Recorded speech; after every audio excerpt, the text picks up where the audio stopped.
യേശുവുമായിട്ട് ഒരു എൻകൗണ്ടർ ഉണ്ടായ ആൾക്ക് അവന്റെ ജീവിതത്തിൽ അവന് മാറാതിരിക്കാൻ പറ്റിയിട്ടില്ല. That's what Bible says. If anyone is in Christ, he is a new creation. The old has gone. He became new. പഴയത് കഴിഞ്ഞുപോയി. ഒരുവൻ ക്രിസ്തുവിലായാൽ അവൻ പുതിയ സൃഷ്ടിയാ. പഴയത് കഴിഞ്ഞുപോയി. നിന്റെ ലൈഫിന്റെ ഇതുവരെ ആരൊക്കെയോ കുത്തിവരച്ച് നശിപ്പിച്ച നിന്റെ ജീവിതത്തിന്റെ അധ്യായങ്ങളെ എന്റെ കർത്താവ് പാടെ മാറ്റി ഒരു പുതിയ അധ്യായം നിന്റെ ജീവിതത്തിൽ അവൻ എഴുതി തുടങ്ങും.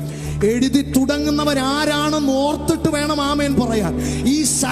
ഈ സകല പ്രപഞ്ചത്തെയും വാക്കിനാൽ ഉളവാക്കിയവൻ. കമോൺ, അവൻ ആശയങ്ങൾക്ക് പഞ്ഞമില്ല, അവൻ ഐഡിയകൾക്ക് പഞ്ഞമില്ല.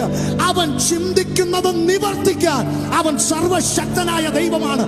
അവന്റെ ഹൃദയത്തിൽ രൂപപ്പെടുന്നതിനെ സാക്ഷാത്കരിക്കാൻ he is enough and he is able.